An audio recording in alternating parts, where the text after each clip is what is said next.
Blog Talk Radio. Blog Talk Radio.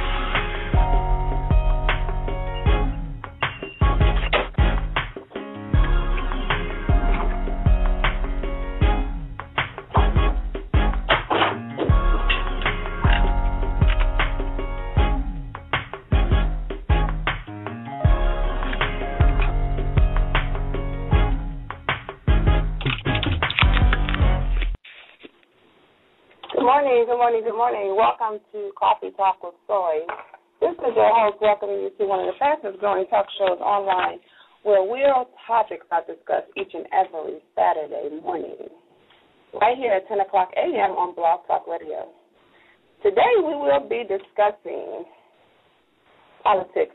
Our topic for today is understanding politics and taking a stand. And the reason why we decided to do this topic is not only has politics become one of the most commonly subjects, but our political leaders make decisions every day that affect our communities, our jobs, our educational systems, our finances. And we're not even trying to get involved. We are intimidated by the subject. I mean, we're not even out there casting a vote. So today this topic is designed to encourage you to get involved.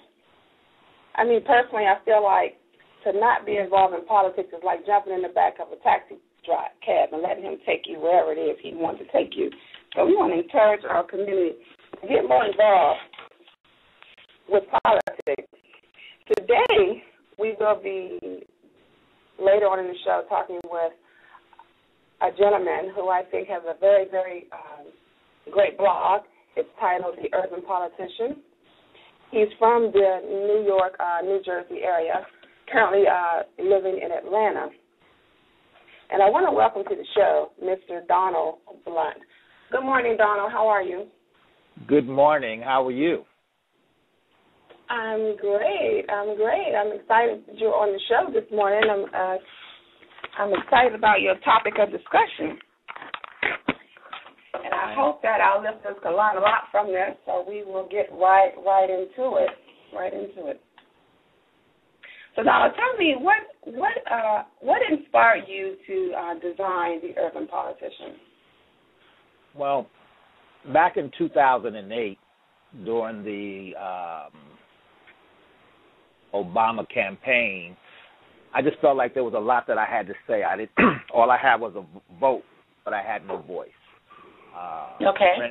Friends would ask me questions. I've been following politics for years. Friends would ask me questions like, what is a superdelegate or what is a delegate? And I said, wow, how can I get information out? And speaking with a friend of mine, they said, well, why don't you blog?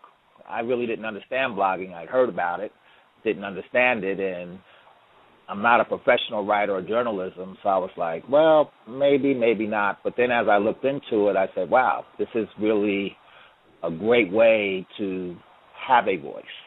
So I started at the time takepoliticalaction.org. That was my first blog. And I kept that through, I believe it was April of last year. Wanted to change the name, kind of go in a different direction. So I launched The Urban Politician. And basically, The Urban Politician is a blog. So how do you communicate with this tool? What's the purpose of it? The purpose is to get information out. Knowledge is power. There are things that's going on a federal level, state level, and local levels that we're unaware of. We have no idea how it affects our lives. So primarily, I find articles that cover those varying areas that affect our communities, and I post them on my blog to give people knowledge. And with knowledge, you can take action. You know what the issues are, where you stand on the issues. So, Donald, what makes your website different from, like, NBC or ABC? What makes your website different from that? Well, your local and national media, you're typically getting sound bites depending on what you listen to, like Fox News, for instance, can be slanted or it's opinionated. Blogs, and my blog in particular, and blogs in general, give you really a lot of diverse ideals, if you will. We kind of hit you hard, give you the truth, give you the facts, and let you decide what you want to do with it, versus those 2-minute sound bites that you get on your news every day.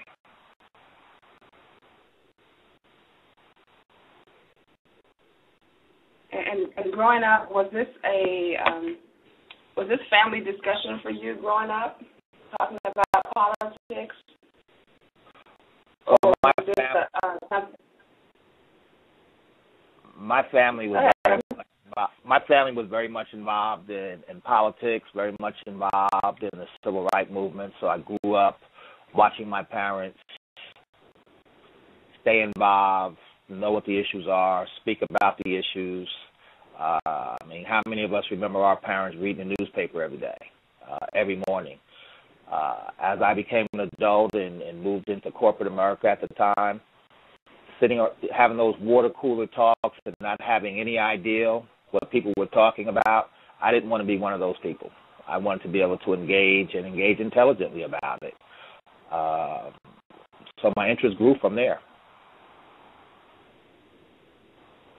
Do you find that most people with a common background as yours, where the families did sit around and talk about things like that, do you find that most of them are engaged, taking some kind of political activity about things, or are they just kind of laying back and sitting in the back of a taxi cab, as I said earlier, just riding?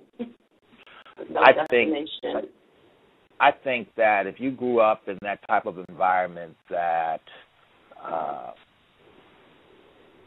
you would certainly continue to be engaged. It's like anything else. Children are sponges. We watch our parents. We learn from our parents. We're influenced by our parents and family members and community people and friends. And if you grow up in that environment, it's in you. It's in your blood.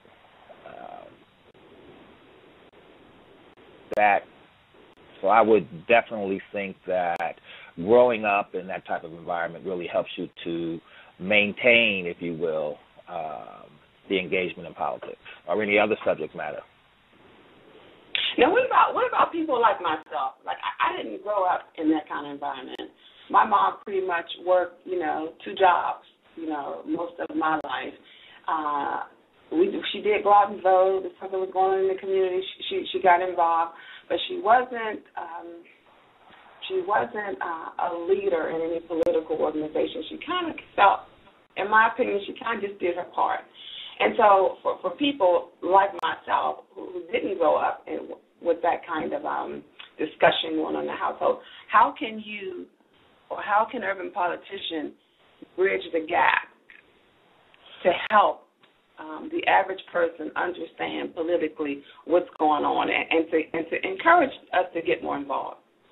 Well, the ultimate goal of the urban politician is to really highlight the layers and what I mean by layers is from local to state and federal government, politicians, school boards, for instance. It's finding out how all of those different layers really affect you. For instance, if you're a child, school board elections, city council elections, mayor elections, those things matter. To give you an example, just to bring it in layman terms, most industries decide whether to move into a community, whether it's a manufacturing plant or Fortune 500, based on the level of education in the school systems in those areas. Those affect us, affect our everyday lives. So it's really seeing how things that are being decided by our elected officials, how they affect your everyday lives. Gas prices, these are some of the things that we know. Unemployment is skyrocketing. These are things that we know. Well, what decisions are being made on the local, state, and federal levels that are affecting our ability to be gainfully employed, our ability to have good education, clean water. All of these things affect us. All these decisions affect us. We typically pay attention to national politics when it's particularly in presidential years, like coming up in 2012. We get focused at some point and pick or choose a candidate that we want to vote for, but do we really know how that candidate has voted? Has that candidate voted in our best interest? Has he been held accountable? So urban politician is really trying to break down the layers to get one to understand how it truly affects their lives and their everyday lives. Okay. Good. What's hot on your website today? What's your current news today? What are you talking about today? Well, currently, I think what I posted yesterday, there was a great article by Jonathan Alter from Bloomberg News, and it was titled, "You Think Obama's Been a Bad President?" And why I think that's hot at this time is because President Obama is getting heat from Democrats from the left, Republicans from the right, independents. He's getting heat from all angles. And when you really understand what he's been dealing with, what he's up against, the barriers that he's been dealing with, the laws that he has enacted, the ones that are sitting in front of Congress that has not been enacted, then you really begin to see what he's up against. That is my current, but I think what's hot and what's getting a lot of attention now is probably about a month and a half ago, unbeknownst to me, the Equal Rights Amendment for women had never been ratified. Now, I'm old enough to remember in 1976 when Congress passed it and the president signed it into law. However, I was unaware that any time that you add, remove, or change an amendment to the Constitution, 38 states have to ratify it. That means 38 governors and their state legislatures have to approve that amendment as well. That never happened. Therefore, women don't have equal rights as men in this country. And the reason why this came to light was, I don't know if you remember the class action lawsuit that women brought against Walmart, that the Supreme Court decided against it. Well, there's no factual law for the Supreme Court to decide for those women because there is no equal rights for women. Now, I have a wife, a mother, 2 daughters, and 2 granddaughters. It's important to me that they are equal in the eyes of the government. So that is probably the hottest thing. That's one of the things that I'm pushing because women are the largest voting bloc in this country. And like myself and others that I've talked to, they had no idea that this was the case. This was new news to them. And it's something that we really need to consider. There's only 3 more states that need to ratify it. Illinois, I'll just name a few: Illinois, North Carolina, Florida, Virginia, Alabama, Georgia. There are a great deal of minorities, young people, and women in some of these states that can really push their congressional leaders, their state houses, state representatives, governor, to ratify this amendment so it can, in fact, become law once and for all. Wow. And I did not know that. You know, I was not aware of that. Wow. I don't think most do. I'm sorry. So tell me, so with this amendment not being ratified, what is it? So you said basically there's really no law in place to protect women's rights? Is that what that means? That is exactly what that means. There's no that's why that lawsuit by Walmart got, for the most part, beat back by the Supreme Court. There's nothing in the law. The Supreme Court only deals with the law. Fact. There's nothing in the law to say that women are equal to men. Equal pay, equal rights, equal benefits. There's nothing in the law that states that. So then how can, with that being the case, how can discrimination cases, like when people feel that they've been discriminated against based on their sex, how do they stand on that law if this hasn't been ratified? Well, that's a totally different law. That doesn't fall under your Equal Rights Amendment, if you will. There's other precedent and other law that is backed on that. So you're in to some degree protected in that sense. Just like pro-choice, Roe v. Wade, you're protected. However, there's probably been 500 bills that are in front of different state houses trying to roll back women's rights in terms of their right to choose. It's being attacked. These are things that are going on right underneath our noses. In fact, while we're listening to the debt crisis and things, and President Obama and things that's going on in Washington, states are taking away not just rights for women, but immigration, decreasing funding for education. Right underneath our noses, these things are going on. And we have no idea because all the noise is in Washington. And we don't know what's going on in our own backyards. That's what affects us directly within the states. Absolutely. So tell me, just out of curiosity, I'm curious to find out what your opinion is about this North Carolina issue with education. What's your opinion about that? I'm sorry, I didn't understand the question. Can you repeat that, please? I'm curious to find out what your opinion is about the issue with the education in North Carolina. I know there's a big issue going on with them in terms of changing their educational laws. Did you hear about that? Yes. Wake County, North Carolina, Raleigh, North Carolina lies within Wake County. Wake County has been noted as one of the best integrated public education counties in the country up until recently. Recently, the school board has been pretty much dominated by what we call either Christian right-wing or Tea Party politics, and their attempt to roll back all the gains and busing and integration in the public school system.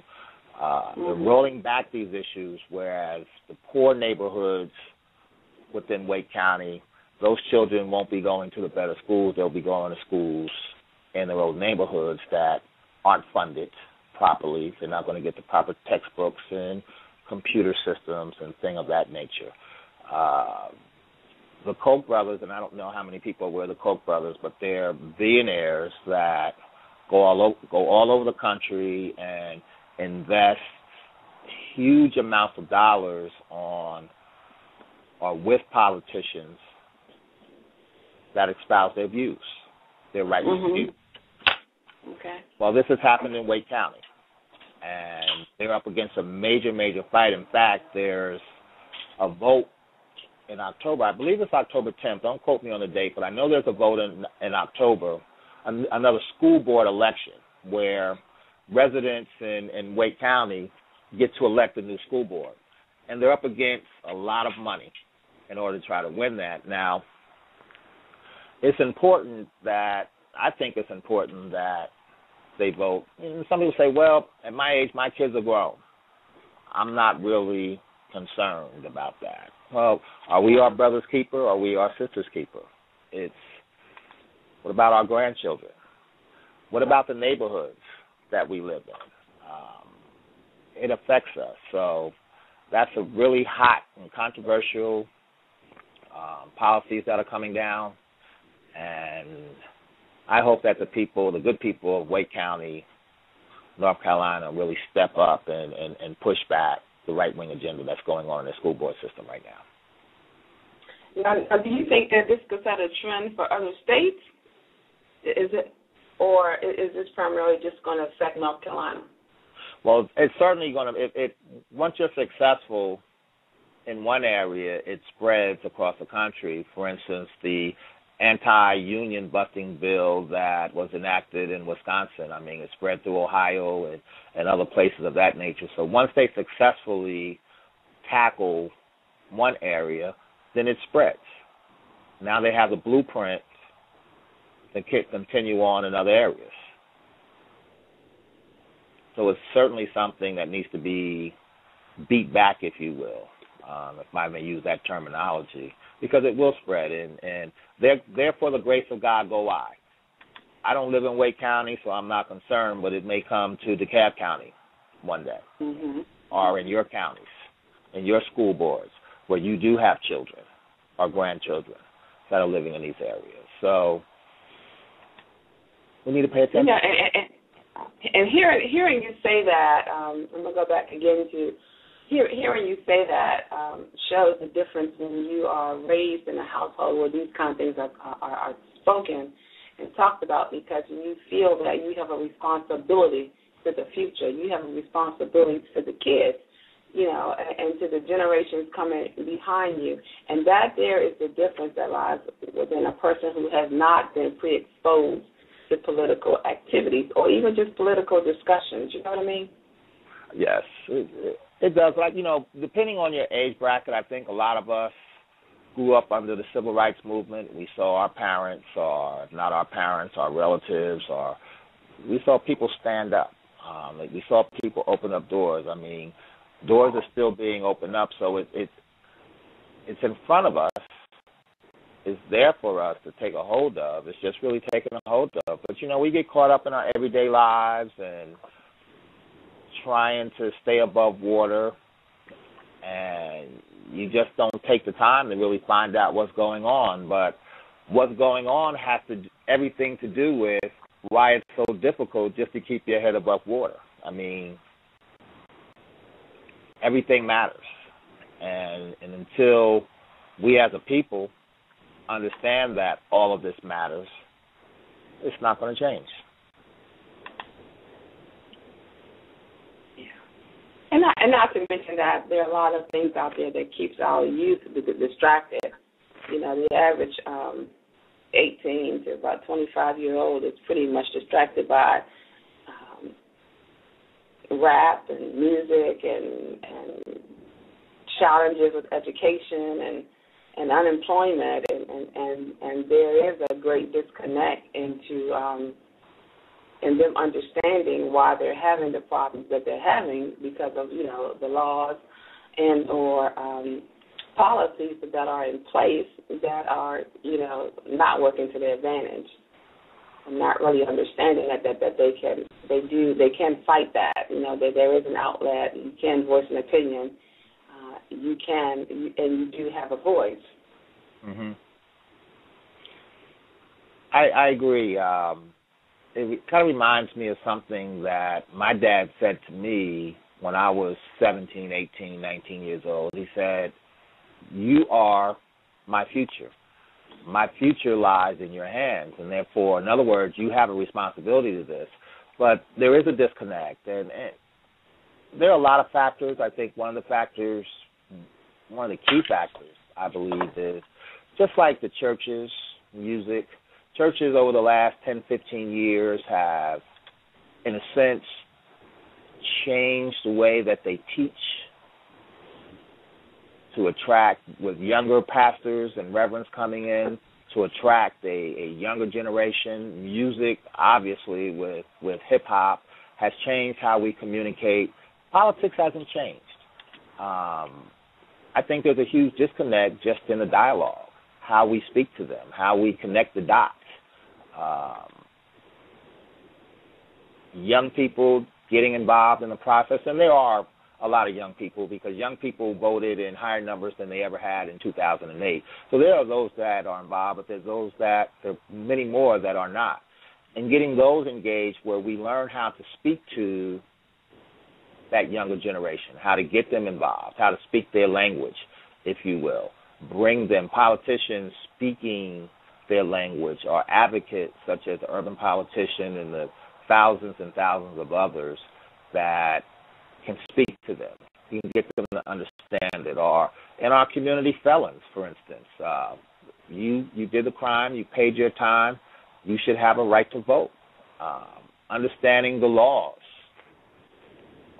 in your state governing whether or not you can vote or not. For instance, here in the state of Georgia, I was on a voters registration campaign back in 2008, and I can't tell you how many young adults and even older adults you come across said, well, I can't vote because I'm a felon. Well, in the state of Georgia, as long as you did your time and you no longer are on probation, you can register to vote. But the penal system doesn't tell you that. The penal system tells you you lost your right to vote in every state in this country for the most part, and that's not the case. So having information and knowing where to go to, like sentencingproject.org. That's a link on my blog, The Urban Politician. You can follow what your state laws are for felons. I mean, you did the time, paid your price to society, you should have the right to vote. This is by and large how the right, Republicans, GOP, this is how they minimize Democrats' ability to vote. Felons, minorities, young people, women are more inclined to vote Democratic. So if you start stripping away these rights one by one, they have a better chance of winning elections. Absolutely. There's several states that are enacting or have bills in front of their state legislatures, these voting ID voter bills. And if you don't have an ID, you can't vote. Well, the elderly, college students, and young people are more inclined not to have the proper ID. Therefore, their vote won't count or they won't have the opportunity to vote. So these things matter. You're right. You're right, Donald, and that's really some good information. I hope our listeners caught on to that, and they will visit the sentencingproject.org and find out about those sentencing guidelines in your state. So, Donald, how can we hear more? How can we learn more about you? How do people get in touch with you? What's your website? Your Facebook name? You want to leave that with our listeners so they can follow you and join your blog? Certainly. My blog is www.urbanpolitician.com. When you land on the home page, you can go into any area, current news, politics, and on the right side, there'll be a place where it says you can subscribe. Put your email address in that box, hit the send button. You'll get a email to verify that that's you. Once you validated that, then when articles are posted, you'll get an email the following day. So I'm really pushing for subscribers. The more people that can get this information, the better. You can follow me on Facebook, The Urban Politician, facebook.com/The Urban Politician. And I also have a Twitter account, and that Twitter account is @UrbanPolitician. So go on my Facebook page, like the page. Let's grow this. If you're interested in writing or posting blogs about what's going on in your local area, give me a call. Shoot me an email at donald@urbanpolitician.com. We want to thank all of our listeners for tuning in with us. I also thank you, Donald, for joining us and sharing your web information, The Urban Politician. Don't forget to visit him at urbanpolitician.com. Also, follow us on Facebook at Coffee Talk with Soy. Our website is www.coffeetalkwithsoy.com. Have a blessed week, and thank you for listening.